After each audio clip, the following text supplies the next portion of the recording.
एक बार संजय ने महाभारत युद्ध का वृत्तांत सुनाते हुए धृतराष्ट्र से कहा था कि संसार में श्री कृष्ण, कुंती पुत्र अर्जुन और सात्यकी ही वास्तव में धनुर्धर हैं।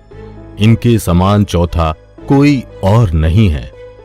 अब दोस्तों, महाभारत में श्री कृष्ण और अर्जुन कौन थे, ये बात तो भारत का बच्चा बच्चा जानता है, परंतु क्या आप महारथी सात्यकी के बारे में जानते हैं, जिसके बारे में संजय ने यह वाक्य कहा। दोस्तों, महाभारत के युद्ध में अनेकों ऐसे योद्धाओं ने हिस्सा लिया था जिनके बारे में बहुत कम चर्चा होती है। अनेकों वीर योद्धा आज भी गुमनाम हैं या फिर उनके बारे में बहुत कम लोग जानते हैं। सात्यकी भी इन्हीं योद्धाओं में से एक थे। सात्यकी पांडवों की तरफ से लड़े थे। कहते हैं एक बार महाभारत के युद्ध में सात्यकी ने तीखे बाणों द्वारा कर्ण के चारों श्वेत घोड़ों को मार डाला और उसके ध्वज को काटकर रथ के सैकड़ों टुकड़े करके दुर्योधन के सामने कर्ण को रथहीन कर दिया था। यह देख गुस्से में कर्ण पुत्र वृषसेन, मद्रराज शल्य तथा अश्वत्थामा ने सात्यकी को चारों ओर से घेर लिया था। कर्ण आदि श्रेष्ठ महारथियों ने सात्यकी के वध के लिए पूरा प्रयत्न किया, परंतु वे उन्हें मार न सके। अश्वत्थामा और कृतवर्मा समेत सभी महारथी तथा सैकड़ों क्षत्रिय शिरोमणि सात्यकी द्वारा एकमात्र धनुष्य से परास्त कर दिए गए।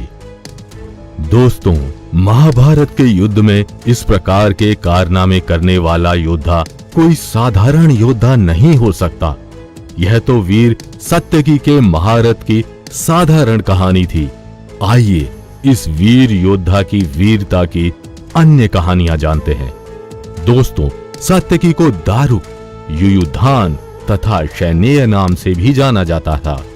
सात्यकी श्री कृष्ण की नारायणी सेना के सेनापति थे, परंतु दोस्तों, यह बात तो आप सब जानते ही होंगे कि श्री कृष्ण की नारायणी सेना कौरवों के पक्ष में लड़ी थी, तो फिर उनका सेनापति पांडवों के साथ क्यों था? दोस्तों, सात्यकी अर्जुन और श्री कृष्ण के परम मित्र थे और वे धर्म अधर्म का ज्ञान भी रखते थे। उन्हें पता था पांडवों के पक्ष में धर्म है, इसलिए उन्होंने पांडवों के पक्ष में लड़ने के लिए नारायणी सेना के सेनापति पद से त्याग कर दिया था। जब श्री कृष्ण शांति दूत बनकर हस्तिनापुर गए थे, तब सात्यकी भी उनके साथ गए थे। सात्यकी ने श्री कृष्ण को पहले ही बता दिया था कि दुर्योधन उन्हें बंदी बनाने वाला है। सात्यकी ने कुंती पुत्र अर्जुन से ही धनुर्विद्या सीखी थी। महाभारत के समय श्री कृष्ण की पूरी सेना ने कौरवों की तरफ से युद्ध किया, परंतु गुरु अर्जुन के विरुद्ध युद्ध ना करने की प्रार्थना को श्री कृष्ण ने स्वीकार कर सात्यकी को पांडवों की ओर से युद्ध की अनुमति दी थी। सात्यकी अर्जुन का परम स्नेही मित्र था। अभिमन्यु के निधन के उपरांत जब अर्जुन ने अगले दिन जयद्रथ को मारने की अन्यथा आत्मदाह करने की प्रतिज्ञा की, तब अर्जुन ने युद्ध के लिए जाने से पहले सात्यकी को युधिष्ठिर की रक्षा का भार सौंप दिया था।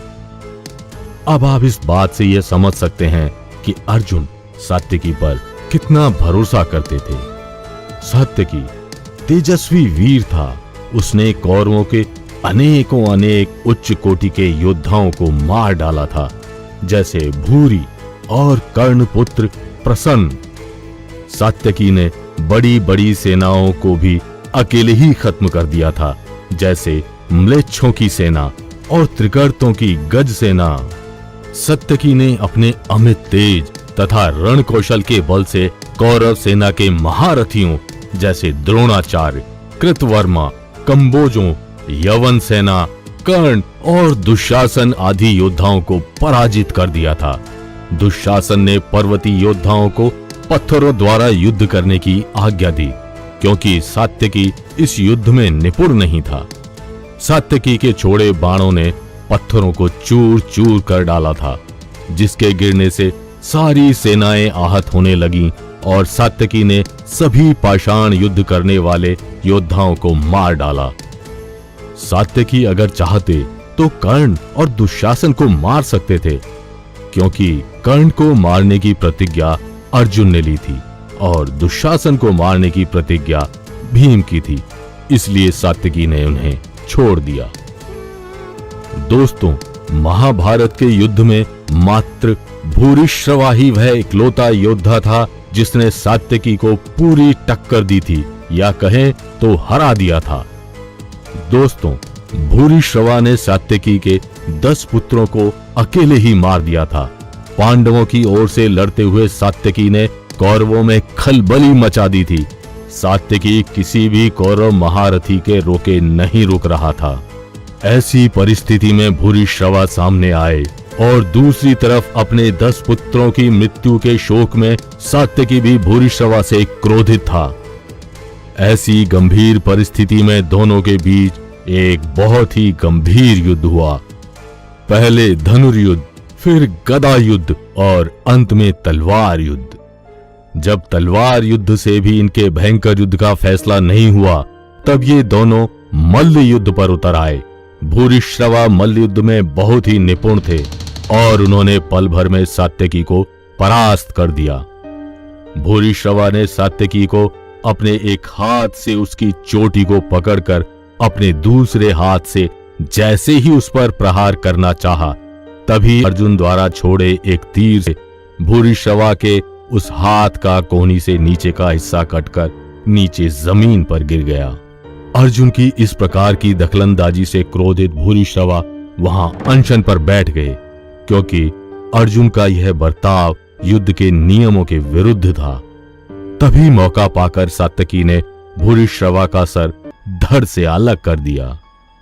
दोस्तों, इस घटना पर अपना पक्ष रखते हुए सात्यकी ने यह कहा था कि युद्ध में अभिमन्यु के साथ जो हुआ वो भी छल था, इसलिए उनके लिए युद्ध में जीत मायने रखती थी, चाहे वो किसी भी तरीके से आए। सात्यकी महाभारत युद्ध के उन गिने चुने योद्धाओं में से एक थे जो जिंदा बचे थे। युद्ध के बाद सभी यादव द्वारका वापस लौट गए और सात्यकी भी उन्हीं के साथ चले गए।